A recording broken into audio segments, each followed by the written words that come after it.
at Kildare shopping destination, just an hour from Dublin.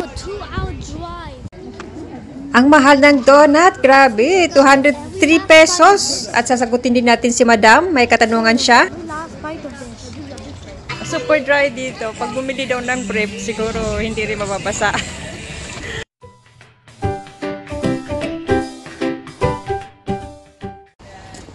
Good afternoon, good evening, and good morning sa inyong lahat. Kumusta ang inyong araw? So for today's vlog, nandito tayo sa Kildare shopping destination. So ayan yung parking sa harap.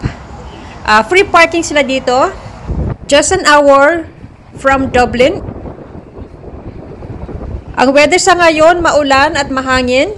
At dito sa area na to, nandito yung wishing well at tinitingnan ni Kelsey. May mga pera dyan, tinatapon nila, nagtotoast coin sila. So sa loob yan ng, dito sa loob ng shopping outlet.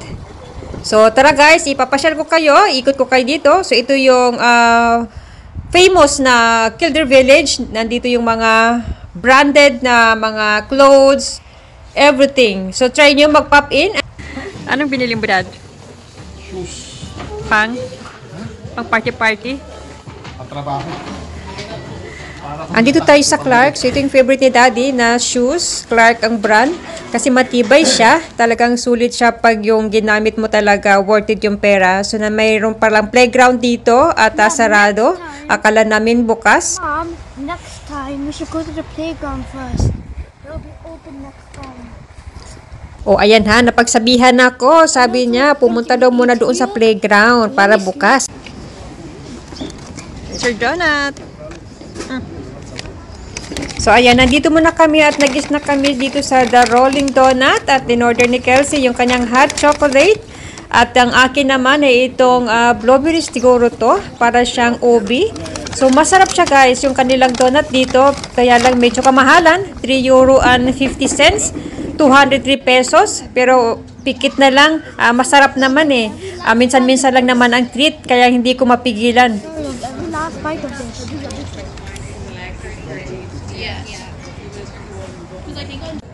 Bago natin sasagutin si Madam, ayan, painggitin ko kayo sa donut na ito. Ang sarap nito guys. Oh my goodness. So, ito yung katanungan ni Madam. Pasensya na at matagal na ito. 8 months. Ngayon ko lang napansin at nakita. Sumasagot ako ng mga katanungan sa abot ng aking makakaya at sinisingit ko paminsan-minsan dito sa video ko, sa vlog ko para ito sa lahat. Tamang-tama yung katanungan ni Madam ay December ngayon. So, ito na. Sabi niya, meron din ba kayo bonus pag December? Sana all. So guys, dito sa Europe, dito sa Ireland, wala pong bonus tuwing December. Buti pa nga dyan sa Pilipinas, may bonus tayo, di ba?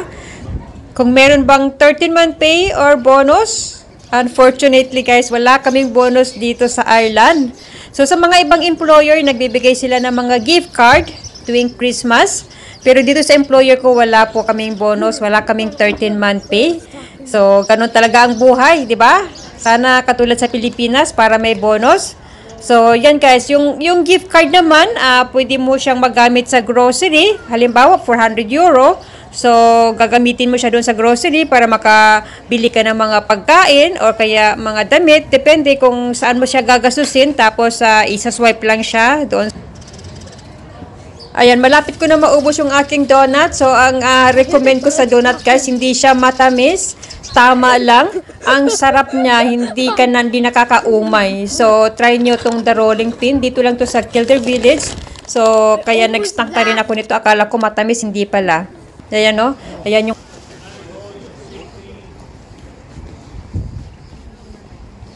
mga selection nila na donut. Ayan, €3.50. Yan, sari-saring matamis dyan. Ang sarap tingnan sa mata, no? So, yan yung parang combo nila dyan. €9. Ayan, 3 donuts. So, dito lang yan sa Kildare Village. Sa loob ng Kildare Village. So, ayan, continue tayo at pasyal ko pa rin kayo. So, sa mga interesado, ang opening times pala nito ay Monday to Wednesday, 9 to 7 p.m. Thursday and Friday, 9 to 8 p.m. At weekend, Saturday, 9 to 7 and Sunday, 10 to 7 p.m. So, ayan, pop in na kayo. Very nice place to buy clothes. and so the prices are okay. Sometimes there are really great offers, kaya matyaga lang kayo mag-ikot-ikot sa mga shop at tinitingnan yung may mga offers din sila. Kaya nakakuha kami ngayon ng mga Levi's na mura lang at great value talaga.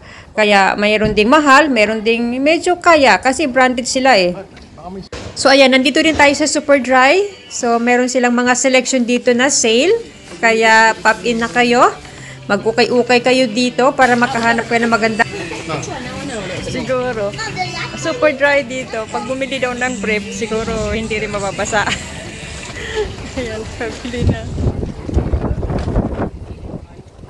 So, ayan, umaambon na. Malakas ng hangin. So, ayan, tuloy-tuloy pa rin tayo. Pupunta tayo sa may Levi's at maghahanap tayo kasi alam ko sale yung Levi's. Naghahanap ako ng t-shirt talaga, guys. So, gusto ko ang t-shirt. Ayan na, nakasukat na ako. So, mura lang sila. May sale ngayon sila dyan. Kaya, nag-fit na tayo. Ay, syempre, puti. So, yan yung t-shirt. Ang ganda ng cotton. So, ayan pa rin. Ano ba sa tingin nyo? Mukhang mabubudol yata ako dito ngayon na. Budol time ba ito? So, uwi na nga tayo. Ayan, mag-ready tayo ng pang toll pay dito. Ang toll pay ay €2.10. So, mga magkano yan sa peso? 100 plus. So, yan yung toll pay dito sa Ireland.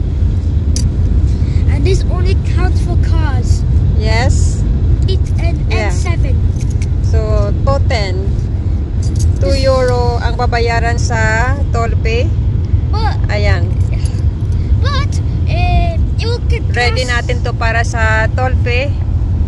it can cost Diyan sa more. Pilipinas pa magkano na ang dyan, toll pay dyan. Comment down below nga, guys. It can cost more than 210 because we're in a car and